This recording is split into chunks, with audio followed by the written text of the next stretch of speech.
What does a civilization choose to remember, and what does it quietly allow to vanish? History often feels solid when we first encounter it, a sequence of names, dates, victories, and ruins. But if you look closer, the past is less like stone and more like fog. Shapes appear, sharpen for a moment, then dissolve again. Sometimes what disappears is not a city or a king, but an idea, a method, a way of organizing human courage and fear. Across centuries, scattered through deserts, mountain passes, river valleys, and imperial capitals, certain military forces emerged with a strange intensity.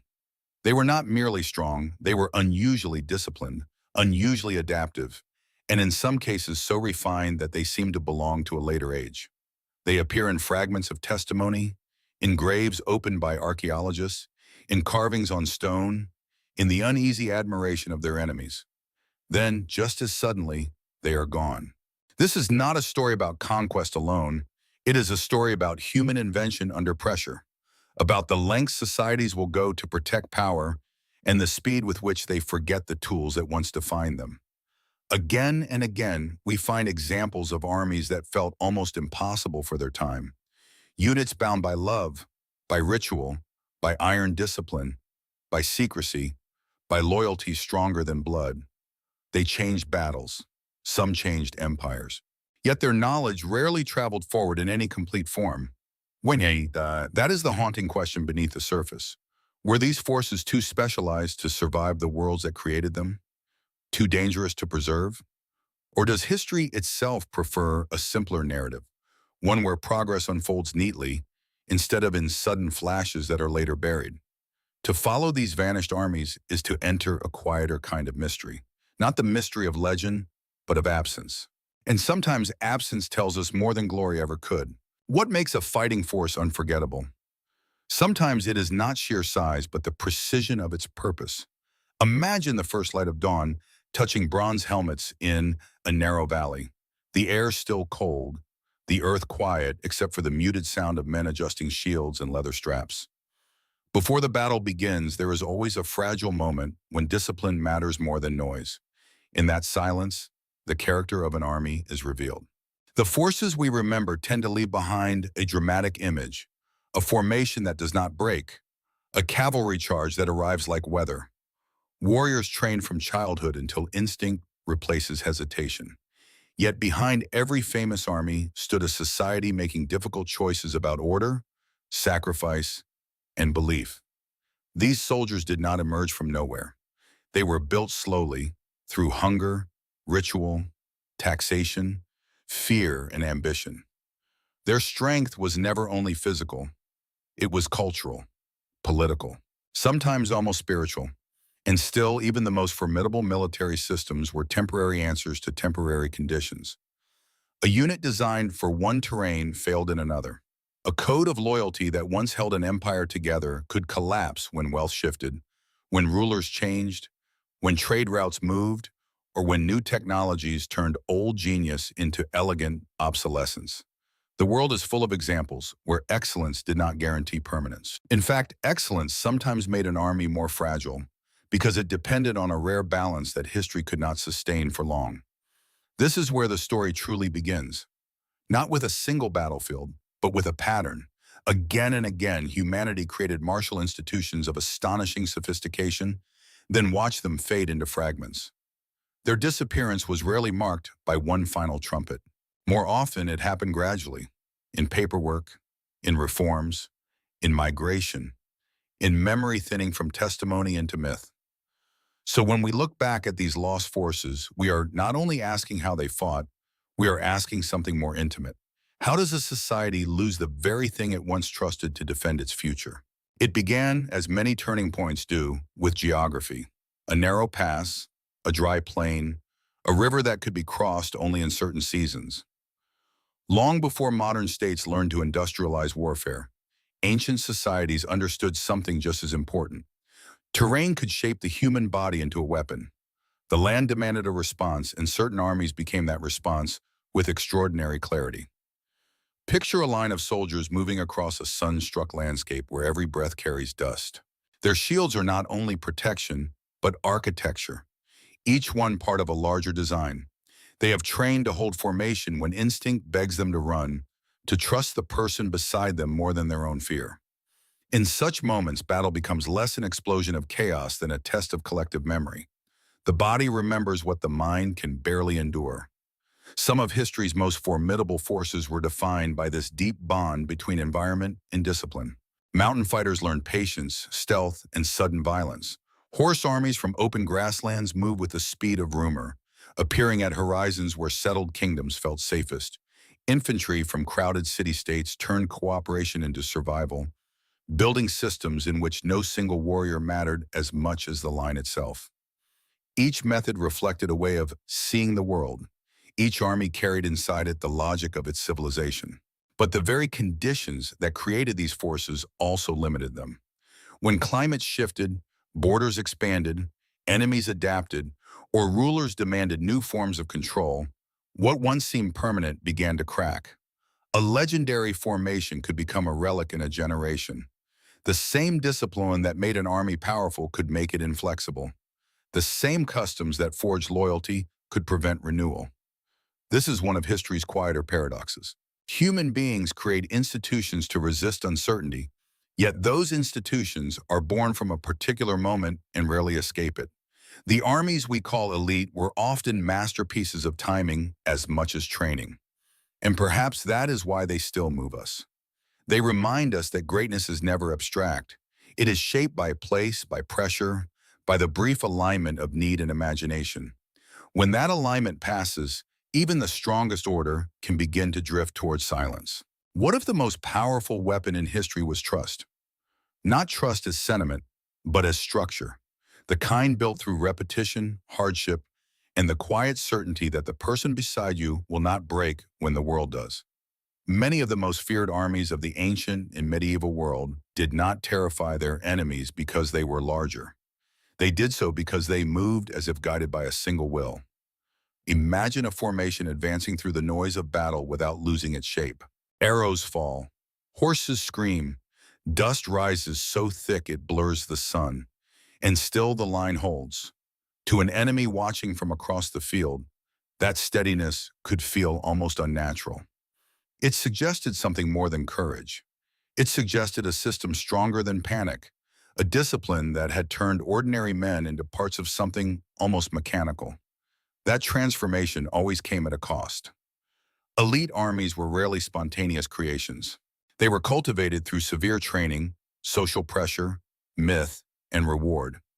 Some were bound by clan or tribe, others by oath, shared childhood, devotion to a ruler, or the promise of honor after death. In every case, the army became more than a military instrument. It became a story the society told about itself. We are the ones who do not retreat.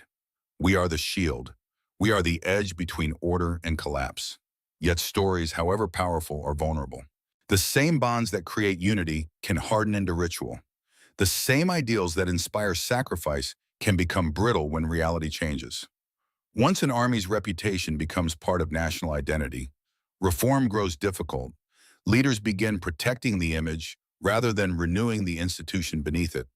By the time failure becomes visible, the deeper decay has often been underway for years. So the rise of a legendary force is never only about strength, it is about coherence. A rare moment when training, belief, leadership, and need align with unusual precision. And its disappearance is never only military defeat. It is the unraveling of a way of thinking, a way of belonging. Perhaps that is why lost armies still echo through history. They force us to ask whether human unity is ever permanent, or whether even our greatest forms of solidarity are only temporary victories against time. It is tempting to imagine elite armies as products of strength alone, but many were really products of devotion. Somewhere in the ancient world, before the charge, before the clash of metal, there were small rituals. A hand on a shoulder, a shared glance, a vow repeated so often it no longer felt like language but breath. The deepest military discipline often began there, in relationships that made retreat feel more painful than death. Some forces became legendary because they understood a truth. Modern strategy still respects. People fight hardest when identity and survival become inseparable. For certain units, loyalty was not an abstract command issued by distant rulers. It lived in the body, in shared meals, shared wounds, shared histories. Comrades were not temporary allies, but mirrors of one another's honor. To break formation was not merely a tactical failure. It was a betrayal of the self one had built in the eyes of others. This gave some armies an almost mythic resilience. Enemies could count their numbers and study their weapons, yet still misunderstand the source of their power. The real engine was emotional architecture, a carefully built culture where courage was reinforced by belonging, where discipline was sustained by affection, ritual, and pride. In those rare formations, military excellence became inseparable from human connection. The battlefield turned into a test not just of strength, but of intimacy under pressure, and yet this kind of power carried its own fragility.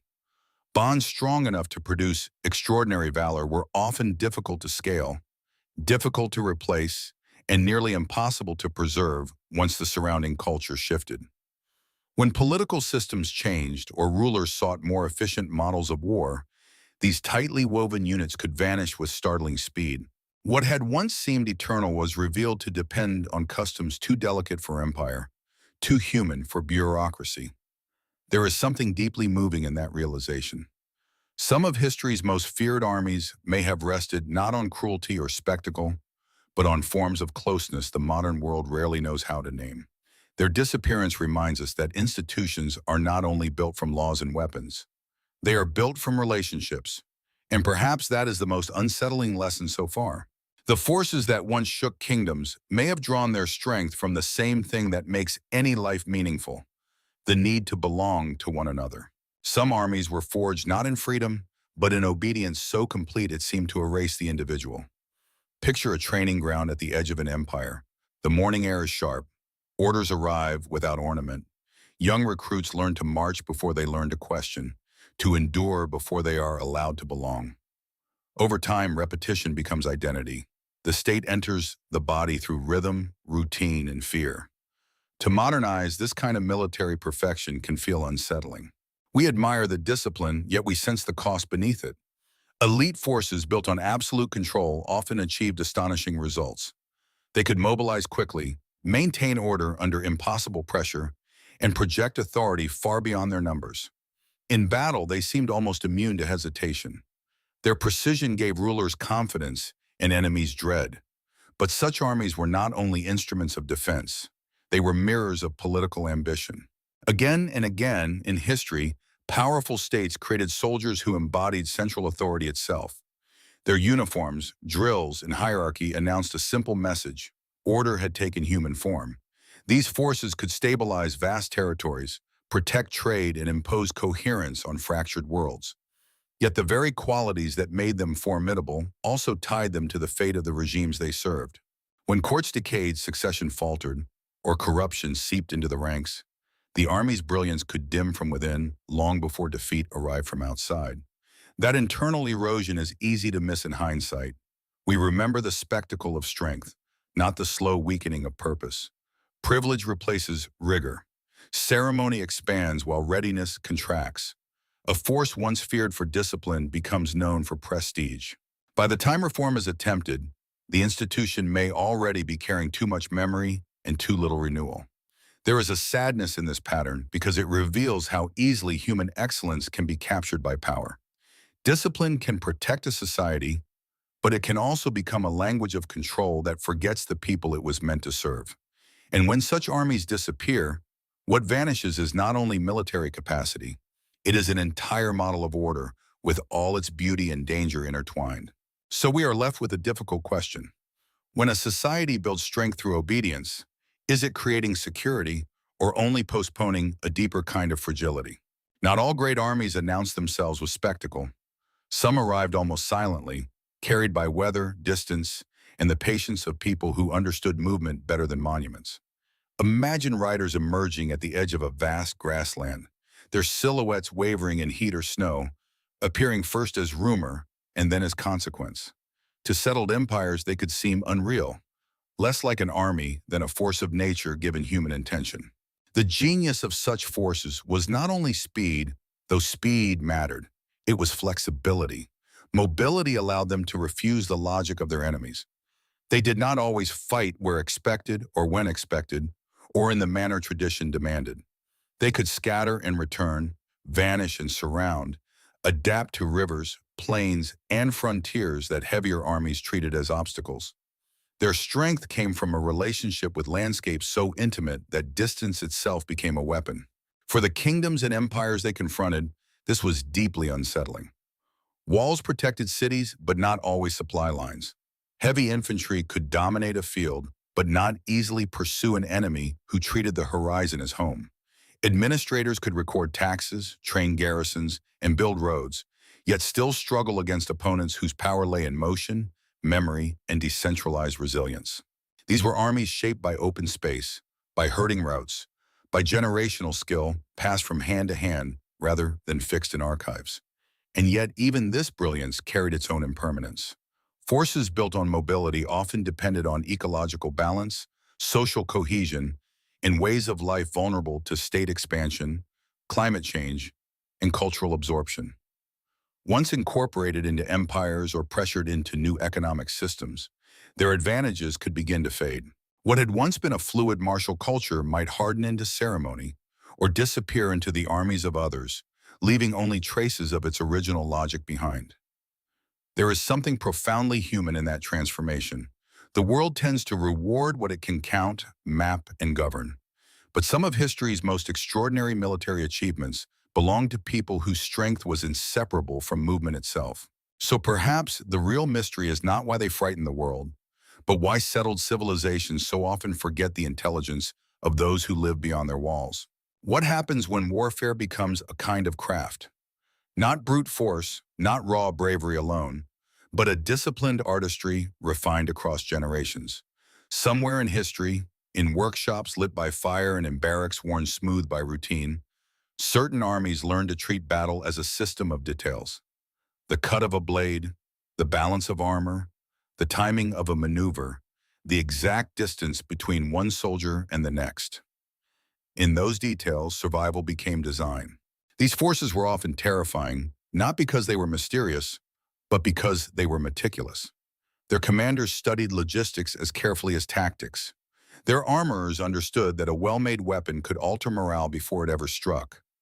Their soldiers repeated drills until movement became instinct, until reaction felt less like choice than memory. On the battlefield, such armies created an impression of inevitability.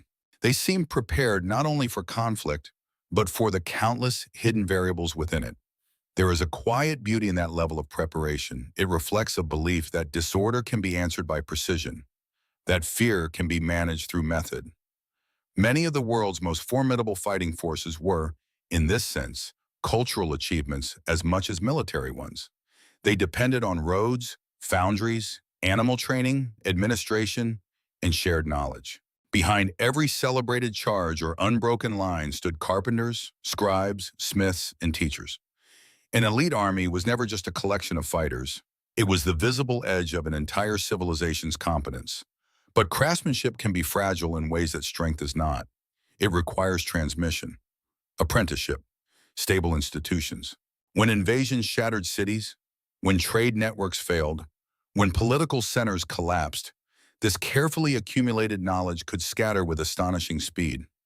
A military tradition that took centuries to refine might disappear in a few decades, surviving only in fragments copied by rivals who no longer understood the whole. That loss is larger than strategy. It is the loss of a way of paying attention, a way of honoring skill, patience, and collective learning under pressure. And when we look back at the vanished armies of the past, perhaps that is part of what we mourn. Not simply that they disappeared, but that entire worlds of knowledge disappeared with them, leaving us to wonder how much human mastery has been forgotten more than once. There are moments in history when an army becomes more than an army. It becomes a symbol, a vessel into which a civilization pours its fears, its pride, and its dream of permanence. Imagine banners lifting in a dry wind outside a capital city, their colors carrying memories of victories so old they have already begun to harden into legend. The soldiers beneath them are flesh and breath, but the image they project feels larger than any one life. This symbolic power could be as decisive as steel. A feared force did not merely defeat enemies on the field. It shaped expectation before battle ever began. Rumors traveled faster than marching columns. Tales of endurance, ferocity, or uncanny discipline moved across borders and through markets, changing how rivals prepared, negotiated, or surrendered. In that sense, reputation became its own form of strategy. The army entered the imagination first and the battlefield second. But reputation is a dangerous inheritance. Once a military force becomes legendary, it must serve two masters at once: the reality of changing conflict and the memory of what people need it to represent. That tension can hollow an institution over time. Leaders preserve ceremonies because they reassure the public. Uniforms remain glorious even as tactics age. Honors accumulate. Songs survive. Yet beneath the polished surface, the conditions that once made the force exceptional may be slipping away. History is filled with these quiet dislocations. An army may still exist in name while losing the very qualities that built its fame. Outsiders continue to fear it. Insiders continue to worship it. But the world has changed around it, and symbols rarely adapt as fast as necessity. By the time collapse becomes visible, the mythology is often stronger than the institution itself. There is something deeply human in this pattern. We cling to symbols because they promise continuity. They tell us that what protected our ancestors can still protect us now. Yet time is less sentimental than memory. It asks every institution to justify itself again and again. So perhaps the disappearance of a great army is not only a military event. It is a confrontation between memory and reality, between the stories people need and the changes they cannot stop. If these armies once seemed invincible, why did so many vanish so completely? The answer is rarely a single defeat. More often, disappearance arrived like erosion. A frontier shifted, a treasury weakened, new weapons appeared, old loyalties thinned. What looked from a distance like sudden collapse was usually the final visible moment of a much longer unraveling. Imagine an aging fortress at dusk. Its walls still stand, its banners still lift in the wind, guards still patrol familiar paths. But inside, small failures are multiplying. Supplies arrive late. Recruits are less prepared. Command is entangled in politics. The rituals continue, even beautifully, yet the structure beneath them is no longer what it was. This is how elite military traditions often begin to die, not in noise, but in substitution. Form remains while substance drains away.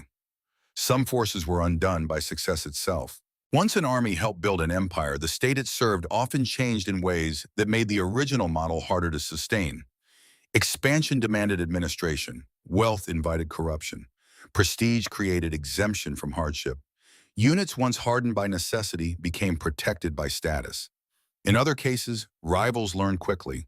Tactics that had once stunned the world were copied, countered, or surpassed. Innovation does not stay loyal to its inventors for long. And then there is the quieter force history seldom names plainly enough: forgetting. When schools change, languages fade, manuscripts burn, or oral traditions break, the knowledge that shaped an army can disappear even before the institution itself is gone. A battlefield method is lost. A breeding practice ends. A ritual of cohesion is abandoned. The outer shell may survive for generations, while the inner grammar has already been erased. That may be the most haunting truth of all. Human achievement often seems durable, while it is actually perishable. What took centuries to refine can become unreadable within a lifetime. So when we study vanished armies, we are not only studying war, we are studying how civilizations lose complexity. And we are left to ask whether the greatest danger to human excellence is defeat, or the slow, almost invisible habit of forgetting what made it possible in the first place. Sometimes an army does not vanish at all. It dissolves into the future so thoroughly that we stop recognizing its outline. A tactic reappears under another name. A training method survives in a distant culture. A style of armor, command, or movement slips across borders and generations until the original source is forgotten. History likes clean endings, but real disappearance is often messier, more intimate. It leaves fingerprints on what comes next. Picture an abandoned battlefield long after the noise is gone.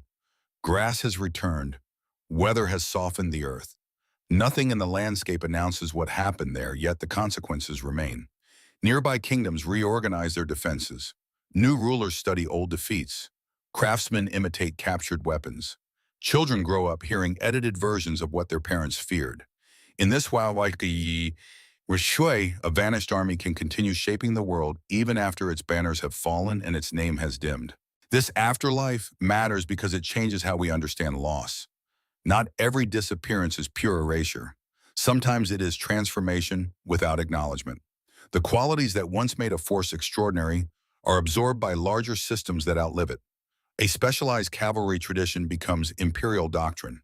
A code of discipline becomes standard military practice. The original context fades, but the human insight remains, folded into institutions that no longer remember where it came from. And yet something is still lost in that translation. When a military culture is reduced to its practical lessons, the deeper world that produced it can disappear. The songs, loyalties, rituals, moral tensions, and local meanings fall away, leaving only technique. We inherit the tool, but not the soul that shaped its use. Efficiency survives more easily than memory. There is a lesson here that reaches beyond war. Human beings are always passing things forward incompletely. We preserve fragments and mistake them for wholes. We celebrate outcomes while forgetting the emotional and cultural labor that made them possible. So perhaps the truest measure of a lost army is not whether it left descendants, but whether we can still sense the human world inside its legacy. And if we cannot, what else in our own time might one day survive only as function, stripped of the meaning that once gave it life? What do ruins actually tell us? A broken spear point, a horse burial, a row of helmets pressed into earth by centuries of rain. We often treat such objects as evidence of power, and they are. But they are also evidence of disappearance. They remind us that every military system, no matter how disciplined or feared, eventually becomes something another age must interpret from fragments. Archaeology and historical memory do not restore the past so much as negotiate with its silence. A chronicler praises an army's discipline, but exaggerates its numbers. A monument celebrates victory while hiding the cost. A burial site reveals foreign equipment, suggesting trade, imitation, or conquest, but not always which. The deeper we look, the more history feels like a conversation between what survived and what did not. And in that conversation, lost armies speak only in pieces, yet those pieces can be astonishingly intimate. Wear marks on weapons reveal how they were held. Bones show repetitive strain from training, riding, or drawing heavy bows. Fortifications suggest where fear once lived, where commanders expected attack, where societies invested labor because they believed danger would return. These traces do more than confirm old stories. They return the body to history. They remind us that behind every legendary formation stood tired feet, healed fractures, cold mornings, and the ordinary endurance from which reputation was built. At the same time, fragments can tempt us into fantasy. We want clean narratives. We want lost armies to feel either nobler or darker than they really were. But the truth is often more human and therefore more moving. These forces were not myths while they lived. They were arrangements of labor, belief, ambition, and fear. Their greatness was real, but so were their limits. Their disappearance was tragic, but also natural in a world where every institution must answer to change. Perhaps that is why their remains continue to affect us. They do not simply tell us what history was. They ask how much of human effort can ever be preserved intact. And standing before the fragments of vanished strength, we are left with a humbling thought. Memory may be our greatest archive, but it is also our most fragile battlefield. By the time we reach the end of this journey, the question has changed. We began by asking how the world's most feared armies disappeared. Now a quieter question remains. What did their disappearance reveal about us? Imagine the final campfire after a campaign no one yet knows will be the last. The horses are restless. Armor is stacked in shadow. Men speak softly, perhaps about home, perhaps about nothing at all. History rarely marks the moment when an era ends. It simply lets the night close around it. What vanishes with an elite army is never only strategy. A whole philosophy of survival can disappear with it. Ways of training the body, ways of organizing trust, ways of interpreting courage, loyalty, sacrifice, and fear. Some forces believed discipline was the highest form of freedom. Others built strength from kinship, ritual, speed, or technical mastery. Each answered the same human problem in a different language. How do fragile beings endure danger together?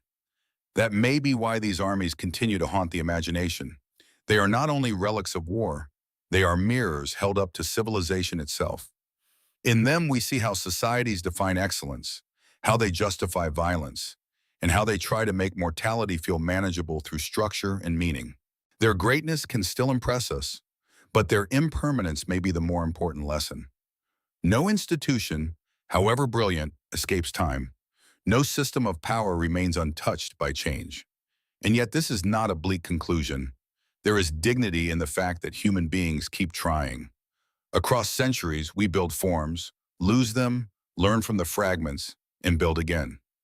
Not because permanence is possible, but because meaning often emerges from the attempt itself. So as the last banners fade from view, what remains is not only awe, but recognition. History's vanished armies remind us that strength is temporary, memory is selective, and human ingenuity is always balancing on the edge of forgetting. The future will inherit our tools. Whether it inherits our wisdom is another question entirely. So where does this leave us, standing at the edge of so many vanished worlds? Perhaps with a feeling less like certainty and more like listening.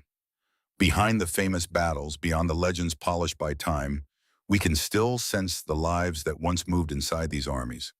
The recruit learning to master fear, the commander reading weather and silence, the craftsperson shaping metal for someone else's survival, the aging veteran carrying techniques no archive would fully keep. History preserves the outline, but the human pulse inside it must be imagined with care. That care matters. It keeps us from turning the past into spectacle. The lost armies of the world were not magical exceptions, nor were they simple machines of conquest. They were human responses to danger, order, ambition, and uncertainty. They reveal how societies organize courage, how they transform skill into power, and how easily even the most refined systems can disappear when the conditions that sustain them begin to shift. In their rise, we see imagination under pressure. In their fall, we see the limits of permanence, and maybe that is why their stories continue to resonate. We are not only drawn to power, we are drawn to transience. Something in us recognizes the pattern. Families preserve memories that fade within generations. Institutions outlive their purpose and then collapse almost overnight. Knowledge accumulates, scatters, and is rediscovered by people who believe they are seeing it for the first time. The story of vanished armies is, in the end, part of a larger human story. Our struggle to hold on to meaning in a world governed by change. If there is wisdom here, it may be a gentle one, to remember more carefully. To look at ruins, records, and inherited myths not as fixed answers, but as invitations to humility. The past is never fully gone, but it is never fully recoverable either. And so the final question is not simply which armies were lost. It is what every disappearance asks of the living. What will we carry forward with understanding, and what will we leave behind without even realizing it has begun to fade?